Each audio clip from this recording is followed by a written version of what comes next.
Un saludo fraterno, afectuoso a toda la familia CIEP. Hoy nos ha correspondido hablar acerca del libro de Malají o Malaquías, cuyo nombre no necesariamente es el nombre personal del profeta, el enviado, más bien denota la misión del vocero. Él es el Malají, el enviado. Este entra en el escenario del Reino del Sur, Judá, aproximadamente en el año 430 antes del Mesías, y se desenvuelve en una época posexílica, que podemos catalogar como un tiempo de restauración aún sin terminar del pueblo, aunque también bajo una sensación de resentimiento, subvaloración de las instrucciones de Dios. Sin embargo, con la esperanza puesta en la promesa liberadora de Dios. Nos llama la atención en el relato aquella forma interrogativa, retórica, como estilo del profeta. El lenguaje fuerte, pero que denota la intención de Dios queriendo ser, sobre todo, el padre de sus hijos escogidos. Vamos a resumir su escrito bajo 4 puntos derivados de los mismos capítulos que en él se nos presenta. Como primer punto, podemos ver el amor de Dios ratificado a su pueblo, la necesidad de restauración del nombre de Dios, restaurando la función del templo, el sol de justicia, y quién preparará el camino para la venida del sol de justicia. En el primer punto, de seguro el pueblo, lo podemos ver, que al analizar la situación recientemente pasada, no veían reflejado el amor de Dios. Por lo que Jehová se ve en la necesidad de ratificar ese amor al mostrar que la elección fue hacia Israel, aunque este no era el hijo mayor de Isaac. Lo prefirió antes que a Esaú. De ahí el famoso refrán, a Jacob amé, mas a Esaú aborrecí. Por otro lado, había una repetida práctica en el templo que sustentada y no rectificada por parte del sacerdocio, eso de traer ofrendas no conforme al mandamiento, sino de aquello que podía ser incluso las obras. El animal ciego, cojo y enfermo era ofrecido. En el libro de las instrucciones de Dios, la Torá, estaba claramente establecido que se ofrecería lo mejor en el altar. Dios también incluye en estas malas prácticas el pan de la mesa. Aunque era la actitud de subvaloración de lo sagrado lo que más le irritaba. Como Padre y Señor no era estimado. Era necesario restaurar algunas cosas. Esto nos da pie para pasar al próximo punto. La necesidad de restauración del nombre de Dios. Sin duda que las prácticas anteriores hablan de un equivocado valor al nombre de Dios. Porque yo soy gran rey, dice Jehová de los ejércitos, y mi nombre es temible entre las naciones. Y si la restauración del verdadero valor de su nombre, de su gloria, no fuese hecha, entonces serían malditas aquellas cosas que para ellos eran de bendición. De ahí la frase que encontramos en el capítulo 2: el estiércol caerá en vuestras caras de los inmundos animales que ofrecían. Entonces también les muestra la dignidad del pacto hecho originalmente con Leví. Debían ser hombres por quienes brotara la sabiduría y el pueblo a través de su influencia buscara la ley y la instrucción de Dios. Pero se habían corrompido y una serie de malas conductas del pueblo eran hechas por ineptitud.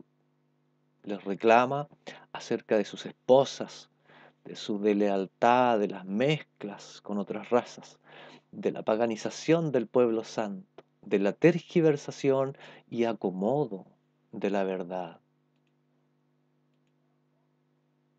El siguiente punto, que tiene que ver con la restauración de la función del templo, que frente a esta oscuridad la promesa de Dios es firme y Él restaurará todas las cosas en justicia. Aquel amor que no cambia, porque Él no cambia. Pondría en el crisol al sacerdocio como a plata serían limpiados. Sin embargo, el propósito era que ellos se volvieran a Dios, que hubiera techubá, aquel concepto de arrepentimiento un poco más completo que el mero cambio de actitud, aquel concepto que los hebreos conocen muy bien, eso de que el volverse a Dios es mirarle a Él como motivo de cambio. Por supuesto, el diezmo, en el capítulo 3, que con tanta fuerza el Señor reclama, era una necesidad que el pueblo ignoraba, más que el mero cumplimiento de donación, era una bendición para ellos. Era muy necesario porque el sacerdocio había actuado en corrupción por no ver cómo suplir sus necesidades, cosa que no es justificable. Pero si lo pensamos bien, el sacerdocio no recibía el diezmo. Entonces el templo no podía funcionar bien y por consecuencia la palabra de Dios no podía ser bien administrada al pueblo. Ese es el motivo de tanta vehemencia con la que Dios reclama los diezmos. Por otro lado, Dios también anuncia algunas palabras que reflejan tristeza. Vuestras palabras contra mí han sido violentas, dice, porque habéis dicho por demás el servir a Dios. Sin embargo, la esperanza se refleja en aquellas, los que temen a Jehová, y para los que piensan en su nombre, y serán para mí especial tesoro, los perdonaré como el hombre que perdona a su hijo que le sirve. Es entonces cuando esa actitud, Dios pronuncia las palabras que alimentarían por tantos años la esperanza de su pueblo.